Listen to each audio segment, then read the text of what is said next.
Hey Amarillo. I'm Skylar Gallup, and you're listening to Hey Amarillo. It's the interview podcast featuring some of the most interesting people and stories of Amarillo, Texas. We record each week at the beautiful offices of Rosenbach Contractors. They are experts in high-end design and construction, creating stunning and functional spaces through both new builds and remodels. Today's guest is Dr. Amber Asher. Amber is a neuroscientist. So I feel like that's all I really need to say, and yet there is so much more to say about Amber. She works in geriatric psychiatric care. So how we're treating and supporting the mental health of our elderly parents and neighbors. Yeah, it's the good stuff. What makes it even better is she's doing this work in our community with her mom, who's a career-long nursing home nurse. I was so thankful to hear her story and to learn of her work, and I imagine you will be too. Here's Amber. Dr. Amber Asher, welcome to the Hey Amarillo podcast. Hello, it's so nice to be here. Excited for the conversation. Me too. I'm so pumped about it. It's cool. So where'd you grow up? I was born in Amarillo sometime in the 80s. Okay. And raised in Pampa. Okay. So graduated sometime in the early 2000s. Go Harvester. Yes, go green. Yeah. How was childhood? What were you into? What were you like? What was that like? I mean, I feel like I was kind of a weird kid, very much in my imagination, playing pretend, lots of time outside with my sister and neighborhood friends, just pretending and going on adventures in our own head. Always big into nature. So looking at animals, looking at plants, things like that. Riding bikes to the Hardee's and getting cups of ice because we had no money as children, but feeling like we were independent on adventures, riding around the neighborhood. I resonate with that small town upbringing. Yes, kind of had to make cool. your own fun, Yes, you know? Just I come like in it. when it's dark outside and... What did you want to be when you grew up, when you were a little girl? What did you think that was going to look like? Oh, I think I always wanted to do something related to animals growing up. So I think I started wanting to be a veterinarian. I don't know what happened. I think once I got into college, I got into research. And so that kind of fulfilled something in me that always being curious about the world around me. So being able to study that in like a systematic way was super cool. What did you go into college to study? I just went as a biology major. Okay. Just to kind of figure it out. So were you still kind of like in the line of veterinarian, or you're just like something? Something, yeah. I think when I started, I knew like, okay, if I wanted to do veterinary medicine, got to be a biology major. Yeah. And kind of wanted to figure it out, you know, like the first in my family to go to college and going someplace far away like San Antonio. You went to San Antonio. Okay. Yes. What university in San Antonio? The University of Texas at San Antonio, UTSA. Yeah. Go Roadrunners. There you go. My parents were divorced when I was young, so my dad lived in San Antonio. Okay. So during the summers and stuff, I'd go and visit. He was really big on showing me UTSA, like this is where you're going to go, here or UT in Austin, you know, to try to make whatever you want happen, like set yourself up for success by getting an education. Yeah. So we are in San Antonio studying biology. Yes. Tell me about how kind of that progressed through your undergraduate experience. Yeah. I mean, just taking biology classes, they had really cool things available, like not just standard biology, but, you know, animal behavior and stuff like that. Like, dream come true. Yeah, science gets wild. I'm not a science person. Yes. And so I've got a sister that does some teaching work and in science. She's very sciencey. And she says names of classes. And I'm like, how is there a whole class named that Yeah. thing? What does that mean? Oh, yeah. So I was getting into that and then living with my dad. Yeah. And we went to a New Year's Eve party, and I met a woman who was a graduate student at UTSA getting her PhD. And I thought that was crazy. And she's like, well, you know, we need somebody to make the coffee in the lab. And I'm like, I'll do it. And I didn't even know really that you could do experiments as a job. Like, I don't know, maybe I just wasn't paying attention in school, but scientific research wasn't really something we ever talked about. And so started making coffee for this lady, which looking back, I'm like, what a ridiculous ask. But I'm so glad she asked me to do that. Sure. Because I got to see, the kind of experiments that they were doing in the lab. She started letting me help out little by little. And the investigator, his name is Dr. Richard LeBaron, he was like, listen, you're here all the time. You're helping out. I feel like I have to pay you. So then I had a little part-time job as a laboratory technician assistant. So just little basic things, running gels so you can get proteins and separate them out to try to isolate them. Mm-hmm. So learning how to do that. If you're in research, that's like a pretty fundamental type of experiment. Okay. So learning how to do that, it was funny because he's like, I have to pay you. You're here all the time. You're helping out. And then it just kind of went from there. So I was like, ooh, maybe I could get a PhD someday. Maybe I could do experiments all day. And then when he did decide that he had to pay me, he was like, okay, I have these different projects. And one of them had to do with the brain. And I was like, oh, I get to do brain stuff? Like, yes, whatever that is, I want to do it. Sign me up. Yes. So ended up getting my bachelor's, started a master's of science because I did make some mistakes as an undergrad. And my GPA wasn't fantastic. Oh, I relate. Yeah. But I didn't end up with a doctoral degree. So. I mean, by the grace of God, man, people keep giving me chances. And so I'm so grateful for that. Actually, I think one of the things that I'm thinking about is the importance of showing young people that they can. Yes. Just like that's it. Yeah, and it's okay if you make a mistake. You're still capable of doing great things despite that mistake. Mm-hmm. So I think giving people chances is really important. Yeah. Yeah, I had one bad semester. You're free. I don't have to go to classes. I could make it up. And then you get a boyfriend, and it's like, I know it. That's all she wrote. It comes for us all at that age. So hard lessons learned, but started. So you're getting into brain stuff. Which is so cool. Oh, the things we could do. Science is just mind blowing. Yeah. So got my foot into some cool techniques like something called electrophysiology, where you can put little, kind of like recording devices in brains and listen and study brain cells talking to each other. It literally blows my mind. I ended up having to move to a different lab because funding is something in research that fluctuates, and sometimes you lose money for a project. Yeah. So that's where I went into a lab that studied schizophrenia, and that really gave me the bug. Yeah, the mental health bug for sure. Okay. Studied schizophrenia in what way? Because I think about studying schizophrenia from maybe like a psychological place, but you're looking at it from a scientific place. Yes. So I do something called I used to do something called preclinical research. So I know it might be a little sensitive, but it is animal related. But essentially what we did was we developed a model of certain symptoms of schizophrenia in a rat. So then we could see how similar and different it was to what is happening in the human brain. And we found that there's lots of similarities. So then we can test different medications and see how it alleviates symptoms. We can, look into the brain and see how the cells are talking to each other to figure out, is there something driving it? What are the mechanics in the brain? So we could find medications that address those mechanics, essentially. And that was fascinating. And schizophrenia does have a special place in my heart. My grandpa was diagnosed with it in the 70s, had a breakdown, had difficulty finding treatment. I'm sure in the 70s. Was homeless. Oh, it was wild. Yeah. And that impacted my family for generations. And so when I saw oh my goodness, I could study that, I always had my grandpa and my family in mind doing those experiments. There are so many people affected by that, and it's not just the person, it's their family, their friends, for generations. Yeah. And so feeling like I was doing something really important,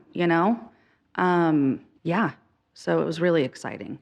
But then I did kind of take a detour, but I think it all kind of got me exactly to where I am. So what are your degrees? Just list them, because I always think they're fascinating, especially when I'm like, I don't know what those words mean. Just collecting them all, like Pokemon. So I do have a bachelor's of science with a major in biology from UTSA. I did drop out of the master's of science program, but got into a master's of art and teaching program at Trinity University, also in San Antonio. Great university. So, you're a woman, and I don't want to generalize, but I was in my mid-20s. I had a long-term boyfriend, who was also getting his PhD at the time. And so I'm like, I feel like I want to have a family and have children and kind of pivot to a career that would be good for something like that. And so I transitioned to that master's program at Trinity, which was incredible. It's one of the best teaching programs in the nation. It was a very small cohort, so I think only 12 students, and they really taught us the importance of teaching and how to create experiences for your students, because there's evidence that meaningful experiences is the way to learning and keeping that in your head and being able to think critically and things like that. And it taught me a lot about communication. So from there, went on to teach high school in San Antonio for 5 years. Freshman, baby. How was that? God, teachers, man. It's incredible. The job that they do is so hard, and there's so much love and passion in that job. Anybody knows who has spoken with a teacher. Like, it's hard, it's draining. Sometimes the payoff is long, and I think it takes a certain personality type, Totally. You were teaching science? I was teaching biology. Right when I started teaching in 2012, the Texas Education Agency kind of revamped their state testing policies. They're so good at that. Oh, don't get me started on that. They made biology the only tested subject for science in high school. And so there was a shift to where there was a lot of pressure on the biology teachers to teach test-taking skills and stuff. So, it made it hard because I kind of went in there like, I have this research experience, I have these connections, talk about meaningful experiences for kids. Let's go. Yeah. Let's learn some biology. Right. So it was hard to kind of juggle all of that. Yeah. And then kind of started getting worn down and turned 30. And I was like, okay, something's got to change. I feel that little tickle inside of that stirring. My spirit started to stir where I felt like I had to make a move. So that's when I kind of decided to try to go big or go home. I've loved the idea of getting a PhD and I'm a lifelong learner. So I love the idea of just learning things and doing it big. So that's how I got that military job and transitioned into going back to grad school as a full-blown adult. But I'm so thankful for my teaching experience. I've been able to run into students years later, and hearing about the things they're doing, it melts me. And I'm so, so proud. And I'm thankful that they stuck with me through some tough times and mood swings and breakdowns, but so proud of them, man. Man. Yeah. So it makes more sense, the military stuff, knowing that you were in San Antonio. Yes. Yeah. So military city. Yeah. So what's that? What are we doing? So when I realized I wanted to go back to school, I went up to UT Health San Antonio, where I knew I wanted to go, and talked to some of my old connections there. The schizophrenia guy, I talked to him and I was like, hey, long time no see. I'm thinking about applying to the program. And he suggested getting my foot back in the door of research. Because applications are competitive, people are going to be coming from big labs and stuff like that. So he's like, maybe just refamiliarize yourself. And so there was a job opening at Fort Sam Houston, which is one of the bases there. And they have a ton of research going on over there, which I had no idea. No. So they have the U.S. Army Institute of Surgical Research, where they do all kinds of projects, or they did when I was there. That was so interesting because where I was coming from with my research, it was kind of a long game too. We're doing animal stuff, we're going to test some medications or things like that, and maybe in the future it can have an impact in the human world, right? But with the military research, they were doing things that they wanted to use directly in the arena of war. So like I somehow was put on a project with stem cells. So you can get stem cells from your blood, from umbilical cord blood, from body fat, from like tummy tucks and stuff. Okay. So we were able to get those stem cells and treat inflammation. So if somebody had an injury in the arena of war and they had to fly them to Germany or something for treatment, Yeah. something that would stabilize them to get over to that hospital. And a big issue is inflammation from these injuries. Okay, and so serious inflammation. Yes. Okay, I was thinking like sore ankles or something. Big problem, problematic inflammation. Yes. Okay, I gotcha. Big inflammation. Okay. So that was really interesting, being able to use certain models and use stem cells from all over the place to see how it works with inflammation. So in the next couple of months, we could send it overseas. That was super exciting. That more direct impact. Yes. And having experience working with medical doctors and veterinarians and stuff like that was really, really cool. And working with a team of people who all came from these different backgrounds trying to solve this problem. Super cool problem solving and bringing different ideas to the table. Wild experience. Super grateful that I had it. I think it was kind of coming from a brain background. Again, somebody giving me a chance. Like, I don't know anything about stem cells, but I have these transferable skills, and boom, got it. When that year when the graduate school application window opened, put an application and somehow got accepted. It was wild. And so that was accepted into the doctoral program. Exactly. Yes. Yes. Okay. At UT Health San Antonio, which I think just merged with UTSA officially. So it's all coming together. Yeah. Yeah. So then that was the adventure of graduate school. When did you get your doctoral degree? When did you finish that up? I defended June of 2023. Nice. And then actually moved back up here to the Panhandle like in July. Okay. What was your degree in, your doctorate? It is a PhD in neuroscience. I focused on cognition, so learning and memory was where I wanted to go. At this point, when you're choosing to focus on cognition, you're choosing the neuroscience pathways, what are you wanting to do with that now? You've had all of this super broad, very interesting experience. What are you like honing in on at this point, if anything? Yeah.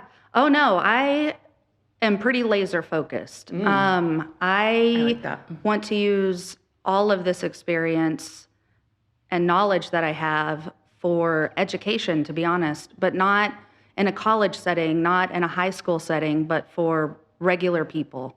I think... And you had that plan when you were getting your doctoral degree? I mean, it didn't necessarily start out that way, because initially I'm like, ooh, I want to get back into studying psychiatric illness, right? Yeah. Or substance use. But a thing that I had to learn is that it depends on funding.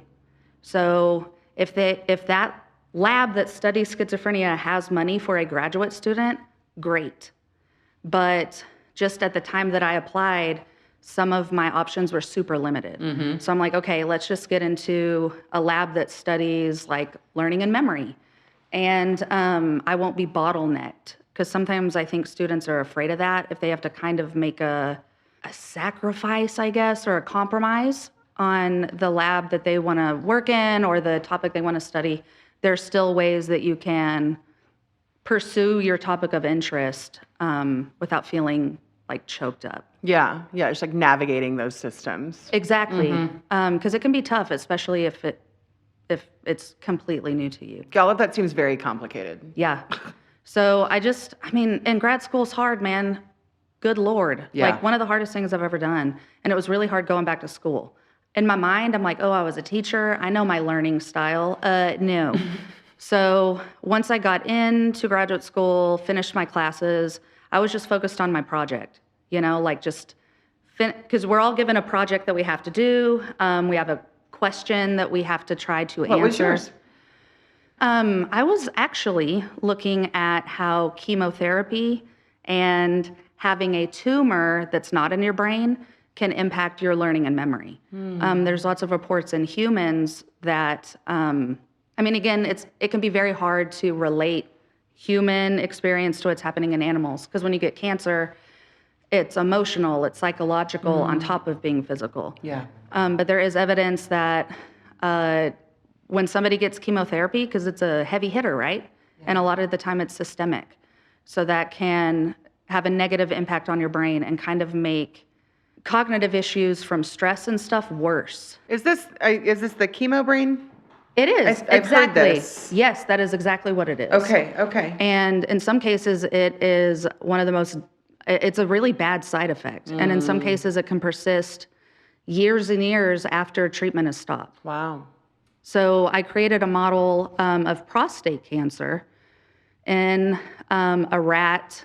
It's actually a weird story, but the rat fetuses were frozen. So we had to revive them, put the embryos in a donor rat, and we had this rat that would be able to have prostate cancer. So okay. It's weird, I know. It's not funny, first off. It's not funny giving rats prostate cancer. It's just unexpected, perhaps. Yeah. But it was an interesting model.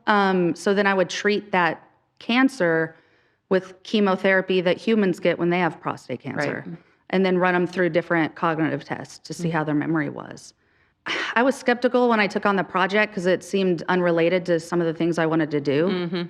But the thought process is the same: systematically answering questions, thinking critically, anticipating issues. Yeah, it's a scientific method. Exactly. Yeah. So all of that is very transferable. Sure. But it was a really hard project, getting it off the ground, characterizing it and stuff. So then I was just like, just do it, do that, network where you can. Just trying to take it like semester by semester. Meanwhile, are you working, or do you get paid when you're doing research like that? What is that? What's that look like? That was a really cool thing about my program is they gave us a salary stipend. So our full-time job was to go to school and do our experiments. Nice. So first couple of years, you're taking classes. You take a really big general class, and then you get to get into your specialties, which is so fun. I'm sure. But yeah, just kind of wanting to do what I needed to do to finish my project.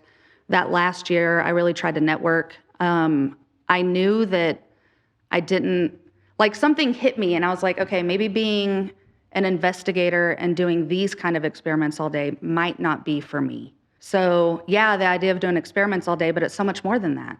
You work really hard to get to be a principal investigator where you have your own lab. But then once you're at that level, you're just working on papers and grants. You don't do any more experiments. You hire people to do that. And then the competition and things like that, I just could tell. So in my last year, as I was networking, I got exposed to community research and engagement at a conference. And again, I had that tickle in my spirit where I was like, oh, heck yeah. And I immediately thought of the Panhandle. And I'm like, man, like some of the things they're doing in South Texas would be super awesome and helpful in the Panhandle. So I just took all these ideas with me. My last semester, I was trying to reach out to people up here and seeing if, like, what could be my next steps, but back home. You know, my whole family's here. I'm like 5-generation Panhandle person.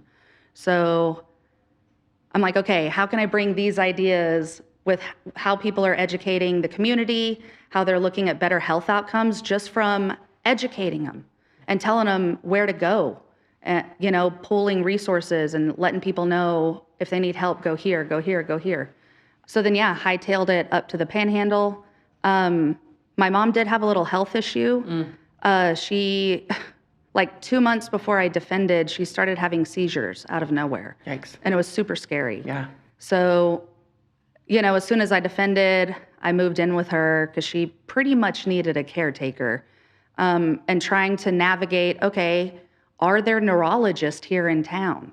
You know, she lived in Headley at the time, which is like, it's a super teeny town, an hour and a half away. So where on earth do we go? And it was a very eye-opening experience of how hard that was. And, you know, oh, well, I'm a neurologist and I can see you, but in like a year, Unacceptable. Unacceptable. Yeah. Yeah. So all of that just lit this passion in me. And so I really am trying to use all of this for the people here. Just being able to educate them. As I go around in my current job, I'm able to see all the resources in the Panhandle for all kinds of things, and then spreading the word on mental health resources. So, but really, plain talk mental health education, I think, is where it's at. Hey, Amarillo. If you've ever dreamed of a home that's not just built for now, but built for the duration, you need to know about For the Duration Homes. They're a family-owned, panhandle-based builder crafting energy-efficient and beautifully designed spaces, from custom homes to remodels to pools. What I love is their commitment to community, transparency, and treating every project like it's their own. Check out their work at ftdhomes.com or listen to their podcast. It's called The Home Innovation Show for design inspiration and building tips from right here in the Texas Panhandle. Yeah, so I'm really excited to kind of dig into what you're putting your time and expertise behind now. I love that you're doing it with your mom. I've got a really special relationship with my mother as well, and I just think that that's a really beautiful part of your current work. So yeah, tell me what you working on. Yeah. Well, I do want to say my mom is doing fine. It was Great. a medication issue, come to find out. Okay. So she has been seizure-free for a couple of years now. Amen. But yeah, so I work at Freedom Behavioral Hospital down in Plainview. So we're a geriatric inpatient psych hospital. So 50 and up, we treat mainly dementia and things like that. So when I interviewed for this job, not gonna lie, I was nervous. I was doing research at Texas Tech University's Health Sciences Center here in Amarillo. Because it was a job, I wanted to maybe give it one last shot, and explore what Texas Tech had to offer as far as community stuff. I know they have, I think it's called the One Health institution up there that really does a lot of bringing different scientists together and lots of community engagement and things like that. So just kind of wanting to explore. But my mom used to work at a nursing home in Claude. And she's been working at nursing homes since she got her nursing degree. Geriatrics is her passion. And there was a marketing job that opened up at her facility, and she was begging me to apply. But I was scared because it seemed like such another risk and kind of a pivot, and like, who on earth is gonna give me the time of day? I've never marketed anything in my life. But I was given a chance, and then this job at Freedom opened up. And so I interviewed, and a big part of that job is education. And so I get to go out every day and talk to doctors, psychiatrists, people in nursing homes, administrators, and nurses. And as I've been out marketing, such a blessing, I've noticed that they have lots of questions, and families have lots of questions. Going to law enforcement, they have questions. And I'm like, okay. And this, just to kind of like name what we're talking about, this is questions about how our elderly population is experiencing dementia, how we can support, how we can intervene, how we can help. That's what your work centers around. Yes. Dementia education, correct? Yes, and not just dementia education, but psychiatric illnesses in general. So, yes, some of the questions I'm getting are about dementia, like what are the symptoms? I think sometimes there's confusion. Like, why does somebody with dementia need an antipsychotic or need inpatient treatment? Well, as it progresses, psychosis and things can pop up, Their brain is literally dying. Yeah. So there are going to be symptoms like that, and medication can manage those symptoms so they can have a better quality of life. So I think lots of questions like that, even, like, hey, do you think isolation from COVID impacted people? Because we're noticing an uptick and people come into the hospital for crises and things like that. Or, there's this dementia medication. How does it work? So I'm like, oh, there's this need for just non-technical talks, because it can be super intimidating. And then trying to find information isn't easy. Yeah. So there are dementia support groups all over the Panhandle. And I was asked, and kind of as I've been marketing, asking like, well, if you ever need more information about how dementia medications work in a very easy to understand way, like let me know. So some of the support groups are asking me to come give a presentation on that kind of thing. And the first one that I did, I was talking to my mom about it, and I'm like, I'm just a scientist. Like, I'm not a clinician. I'm not a nurse. Like the information I can give is limited. And I think it would be important in these presentations to have the perspectives of somebody who is in the trenches. And I asked her if she would like to join me.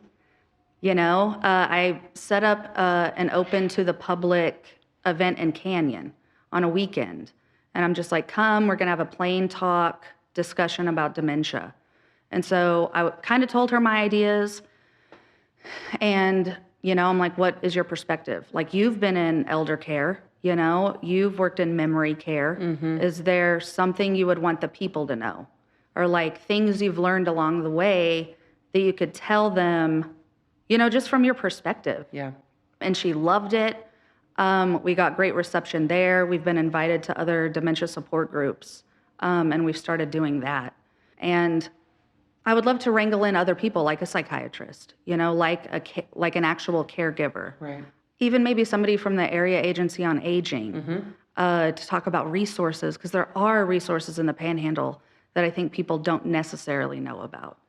And so prepping for like other, not just the dementia talk, but like the isolation talk, or even, what's the difference between, there was a nursing home that asked the difference between psychosis and dementia. So there's or like the difference between Alzheimer's and dementia, I Exactly. just like all of those things. And I think that, we hear about it a lot. The number of people who are asked to caregive for their aging parents is like at an all-time high. I think I read something the other day that said that that we are soon going to have more population over the age of 65 than under the age of 18. And I watched, my mom and dad were blessed to be able to care for my grandmother in her old age, which experienced Alzheimer's and dementia. There's so much information out there about the importance of caregivers taking care of themselves, and sharing those stories and having that that shared experience or understanding and validation of how hard it is. And so did you consciously respond to an increase in need, or do you feel as though it was just kind of like right place at right time, and also to note, rural mental health care, has been non-existent pretty much. Yeah. So you're very well placed. I feel like it was a kind of the right place at the right time. Yeah. And being skeptical about marketing, right? Because it seems so intimidating. But then like, oh man, what a blessing. What an opportunity to talk to all these people every day. Yeah. And to hear their perspective and to, meet the residents that live in the nursing homes. Oh my goodness. So much fun. I don't know. It kind of feels like I had this idea and then it's all kind of falling into place.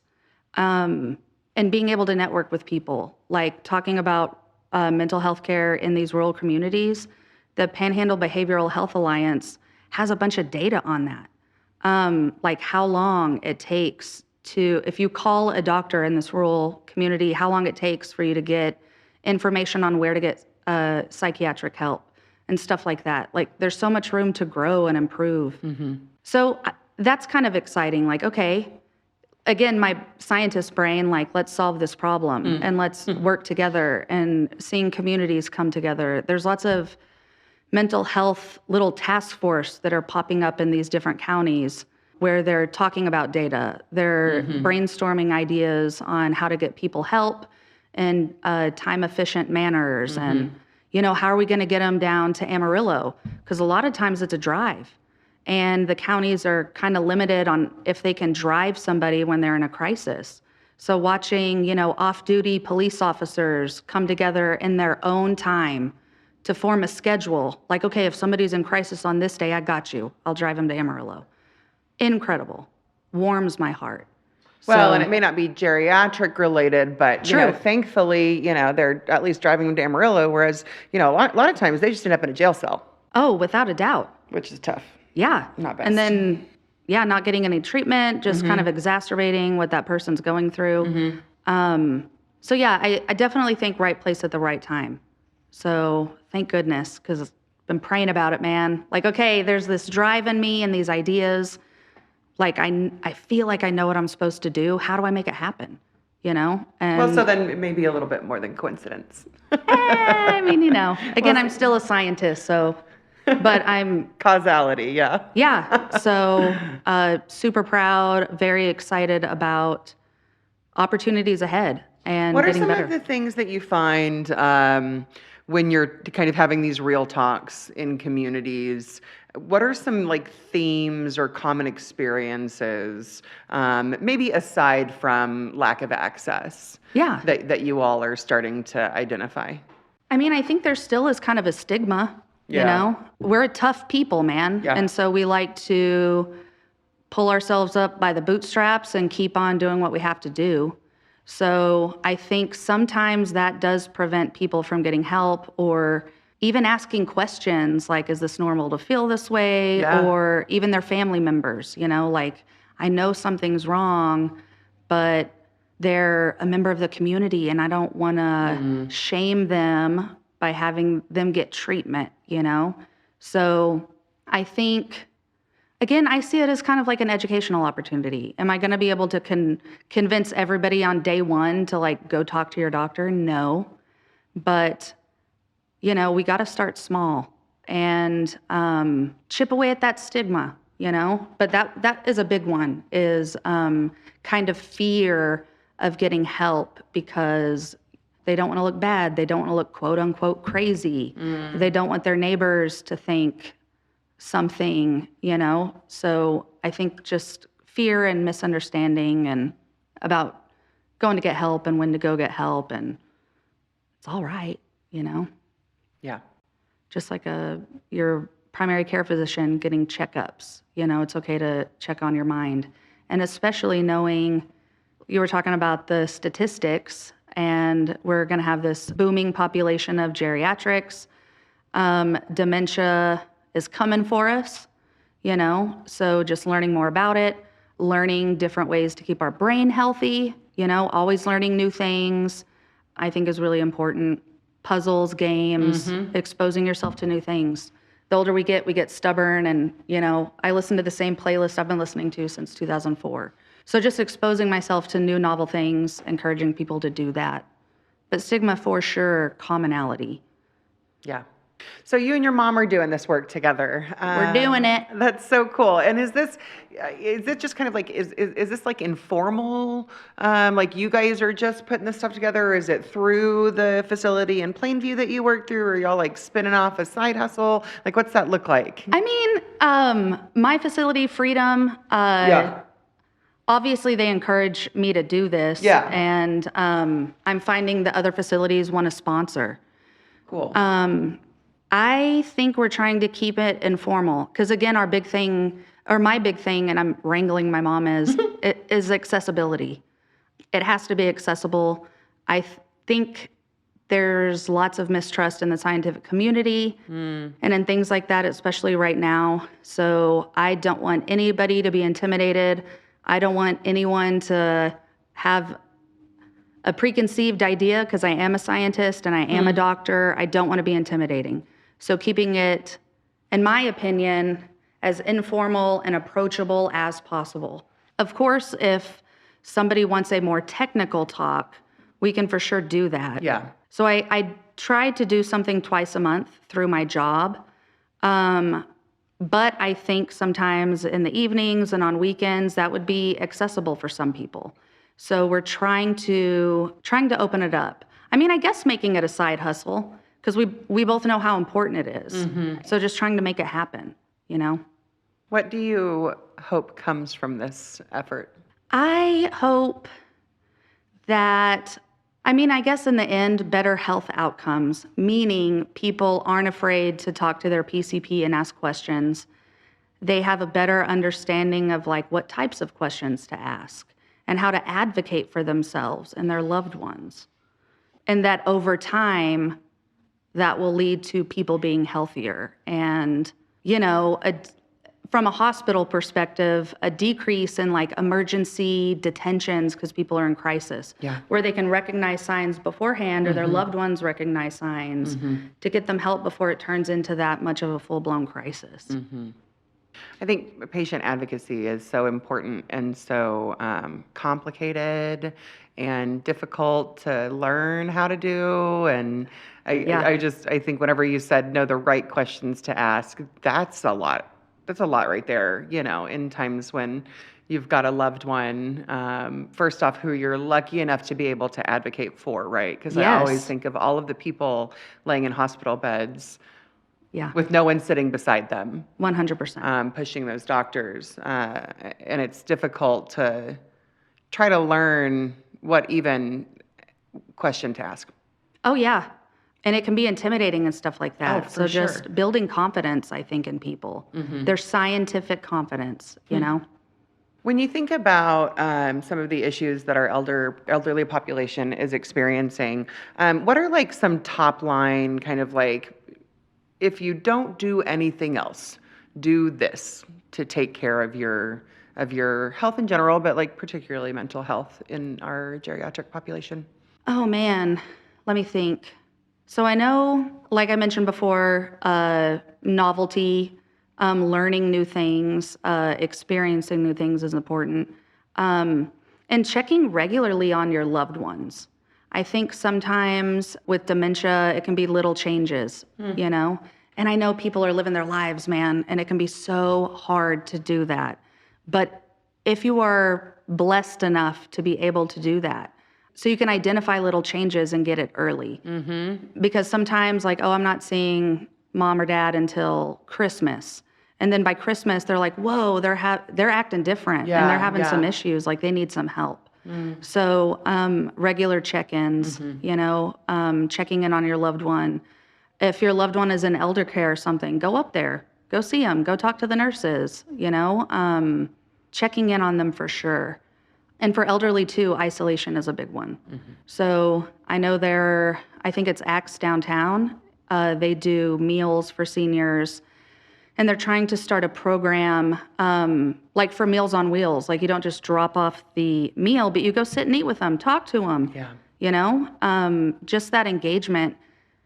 And I think Axe has data that shows how just that engagement can make it or break it for how these people are feeling. And it can make such a difference in their overall mood, their quality of life, because they have that interaction that's so important for us as humans.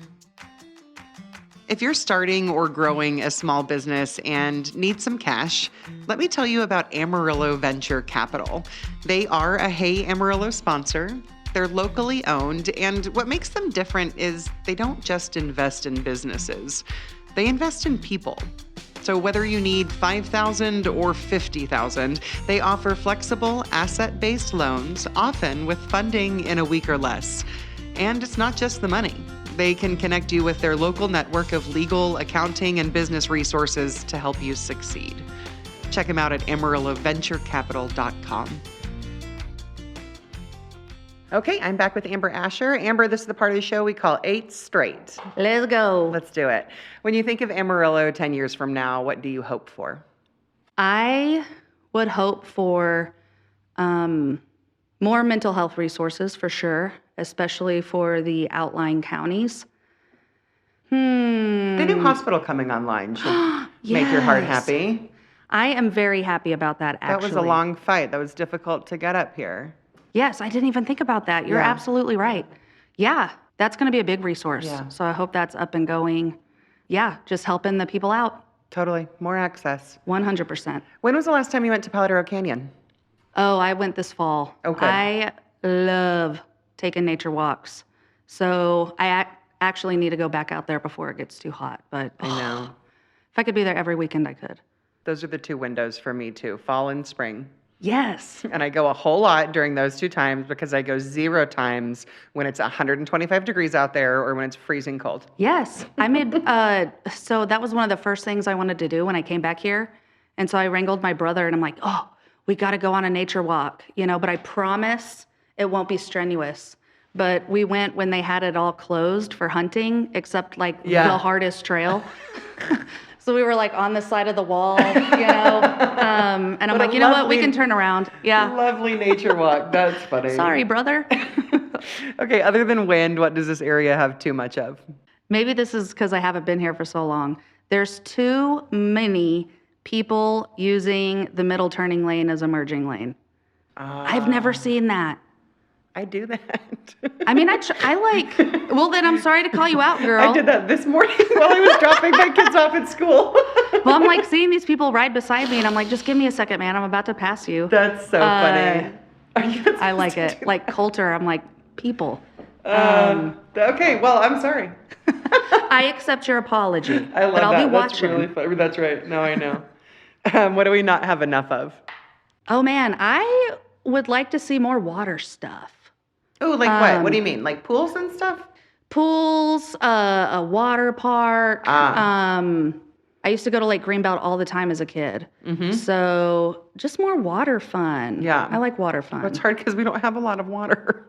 That is true. I know it's a big ask, but maybe that's why we're missing a lot of that. Not everybody has the downtown river in San Antonio. I know. I got a little spoiled.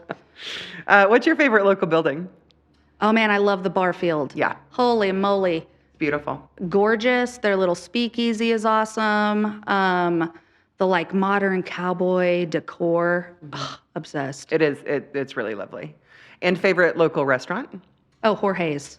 Okay. I don't know if that's local, but I'm addicted to Jorge's. Yeah, and their fried Riano. Yeah. Oh my God. Yeah. I could eat it once a day. Let's go.